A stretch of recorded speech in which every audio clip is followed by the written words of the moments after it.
the dynamic hip flexor stretch. So dynamic just means moving. You're not stationary. You're going through a motion while you're doing something.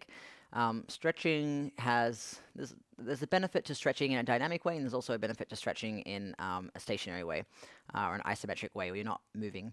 So this stretch or mobility is sort of a mobility drill as well. You can do before you're doing squats, before you're doing lunges, maybe before you do some step ups, just to help loosen up your hip flexors, which is this muscle here that sort of goes in your hip down the front of your leg that helps you move your legs up forward in front of you. For this stretch, you can do it with no equipment, just put something soft underneath your knees because you're going to be kneeling on the ground. You can also do it sort of semi-assisted or resisted with a band, which I'll talk about in a second. So to get into position from a kneeling position, from a tall kneel, you're going to put one foot in front. So the knee that's on the ground, that is the hip flexor that's going to be used, that's going to be stretched.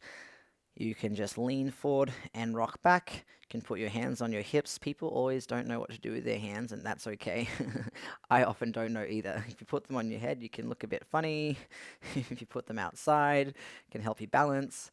Whatever you like. Or maybe you want to feel the muscle that you're stretching. You can just put your hand here on the front of your hip flexor so you're connecting to that muscle that's warming up. Leaning forward and back. Change your pace a little bit. Maybe do some slower, longer ones. Just like that. And then to change legs, come back into that tall kneel, other foot in front, leaning forward and back again like this.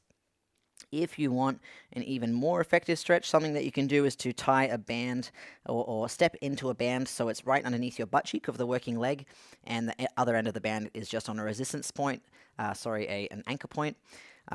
So when you're leaning forward, you're going with the band, and when you're pushing your hip back, you're fighting against the band, and that's just going to give you some extra resistance to feel a bit of a deeper stretch. And when you get up, it should be super easy to lift your knees up in the air, and they should feel like your legs are half the weight that they were before because you're super mobile and stretched out now. So that is your dynamic hip flexor stretch.